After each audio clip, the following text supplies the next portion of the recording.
안녕하십니까. 이번에는 제18강 최저 운고 정보 측정 단위에 대해서 말씀드리겠습니다. 최저 운고라는 것은 구름 운자입니다. 구름의 높이. 구름이 많이 껴 있으면 비행에 굉장히 지장을 받겠죠. 그래서 이런 최저 운고가 정해져 있습니다.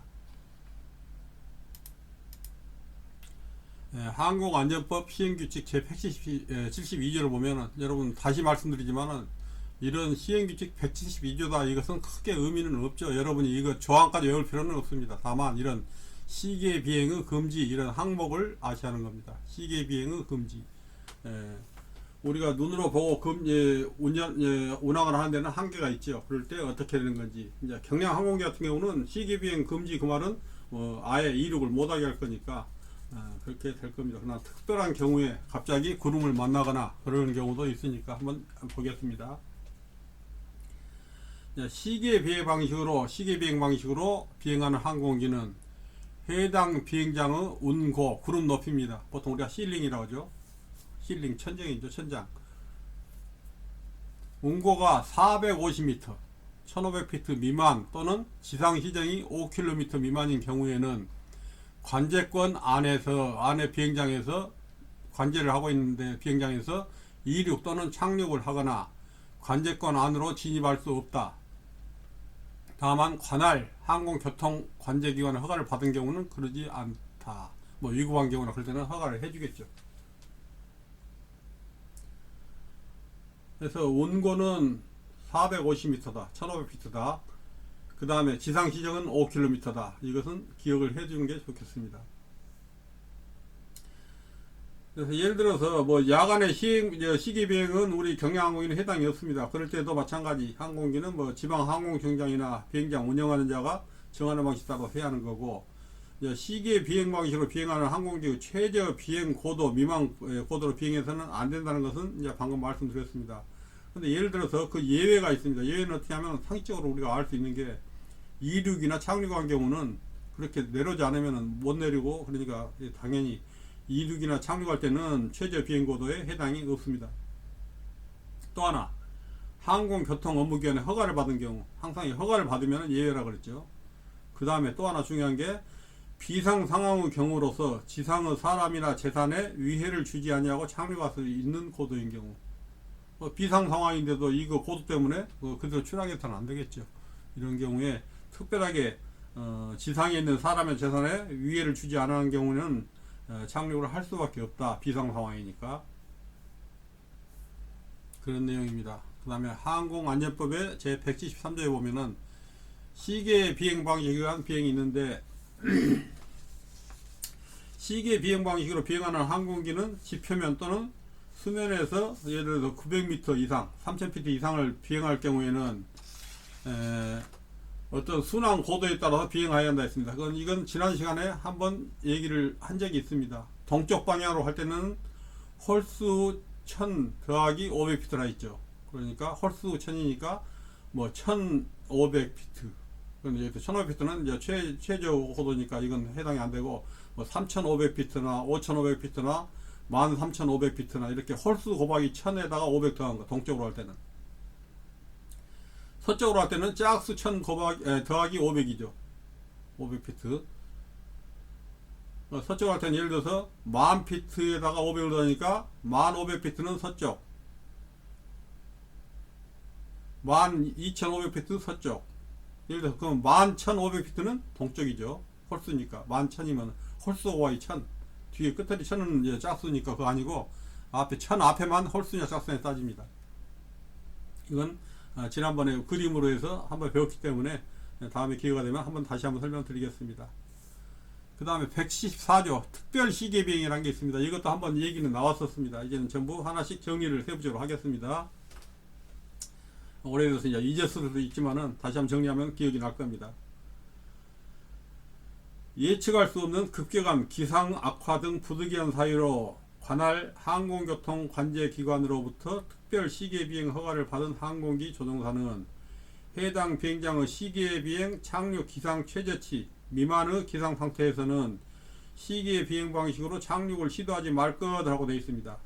그런데도 거기에도 불구하고 특별 시기의 비행을 받은 사람은 어떻게 하냐? 첫째, 허가받은 관제권 안을 비행할 것. 특별 시기 비행 허가받다 해서 아무데나 하는 게 아니라 허가받은 것, 어디서 어디까지.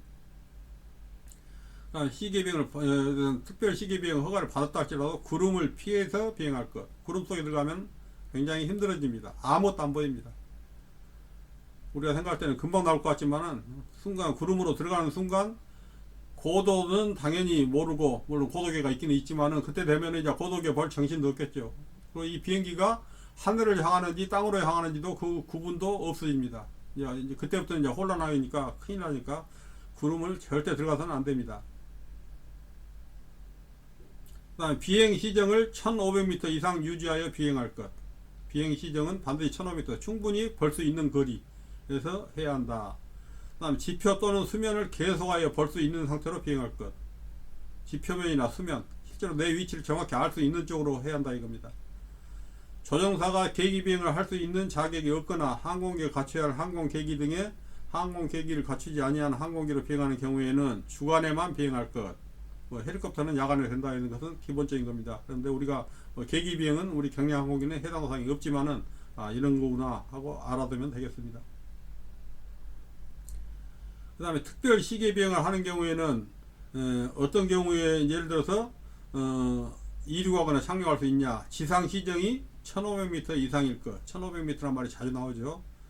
그 다음에 지상 시정이 보고되지 아니한 경우는 비행 시정 1500m 이상일 것. 예를 들어서 특별하게 말 안 하더라도 1500m 이상 거리가 보일 때만 그게 가능하다.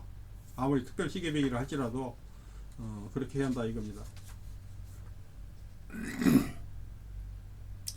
그 다음에 175조 비행 시정 및 구름으로부터 거리입니다. 이것도 여러분이 했는데 그래도 다시 한번 보겠습니다.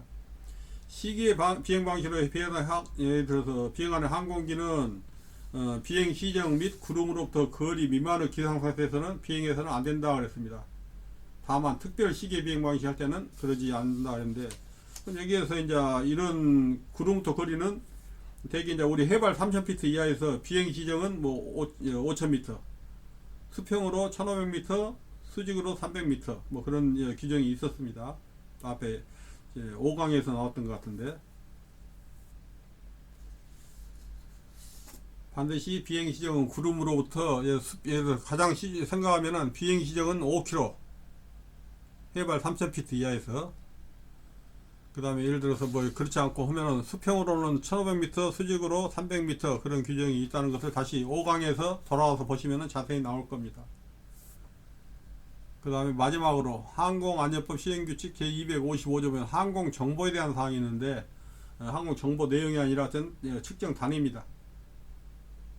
항공정보에 사용되는 측정 단위는 어떻게 하냐. 먼저 고도를 나타낼 때는 고도, 높이를 나타낼 때는 미터나 피트. 지금 계속 우리가 미터 썼다 피트 썼다 하는데, 우리가 미터는 얼른 감이 오지만 피트 하면 좀 감이 안 옵니다. 그러지만은 항공기를 조작하다 보면은 피트 단위가 의외로 많이 나오니까 시간 날 때 한 번씩 되게 생각을 해보면 도움이 될 것 같습니다. 그 다음에 시정, 비지빌리티, 눈으로 보이는 거, 몇 킬로미터나 1500m 또는 마일.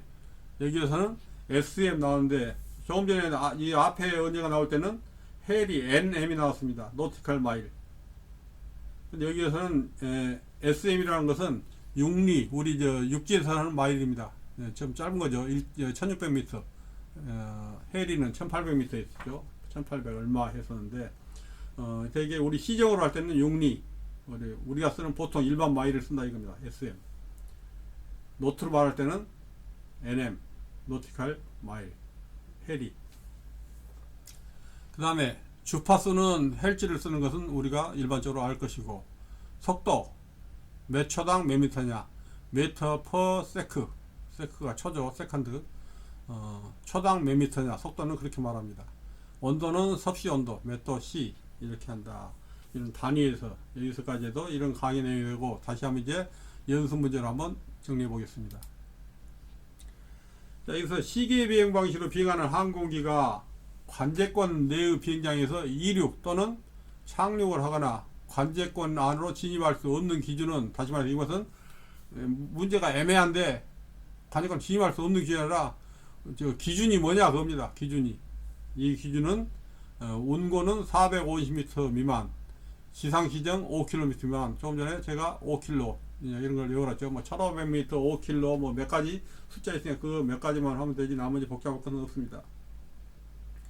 시계 비행의 금지가 바로 이겁니다. 운고가 450m, 지상시정 5km. 그 다음에 시계 비행 방식으로 비행하는 항공기가 최저 비행고도 미만의 고도로 비행해서는 안 되는 경우, 뭐 똑같은 내용입니다. 그런데 여기에서는 이제 뭐 숫자가 아니고 말로 할 때 시계 비행 방식으로 하는 항공기가 최저 비행고도 미만의 고도로 비행해서는 안 되는 경우는 뭐냐? 예를 들어 이륙하거나 착륙하는 경우는 최저 비행고도를 올 수밖에 없죠. 또는 항공교통 업무기관 허가를 받아도 가능하죠. 또는 비상 상황의 경우로서 지상의 사람이나 재산에 위해를 주지 아니하고 착륙할 수 있는 고도인 경우는 당연히 최저 비행고도 미만으로 가능은 하다겠습니다. 그런데 예를 들어서 이 예문 중에 답이 뭐냐면은 날씨가 안 좋은 지역을 통과하는 경우, 날씨가 안 좋다 해서 밑으로 내려도 된다, 그건 아니죠. 날씨가 안 좋으면은 아예 이륙을 안 하거나 아니면 다른 방법으로 해야지, 날씨가 흐리다 해서 밑으로 쭉 내려오면 안 될 것 같습니다. 답이 안 되는 것이 날씨가 안 좋다고 밑으로 내려오는 경우입니다. 그 다음에 항공 정보 단위에서 틀린 것은 뭐냐? 고도는 미터 또는 피트라고 그랬죠. 그 다음 시정도, 눈으로 보이는 거리도 킬로미터나 마일이라고 했습니다. 이때는 육리, 육상마일, 스테이스마일. 그 다음 주파수는 헬스. 온도는 뭐라 했어요? 절대온도 K가 아니라 우리가 섭씨온도라 했죠. 절대온도가 아니라 섭씨온도. 온도는 몇 도 C, 섭씨를 쓴다. 그래서 답이 4번 안 되는 거. 여기까지입니다. 자, 또 여기서도 마찬가지. 이제는 계속 지난 시간도 그랬지만은 하나하나 정리하기 때문에 이해가 훨씬 용이하고 그렇지 어렵다는 부담은 안 느낄 것입니다. 앞으로도 계속 이렇게 드릴 거니까 부담 갖지 마시고 열심히 마지막까지 한번 노력해 보도록 하겠습니다. 감사합니다.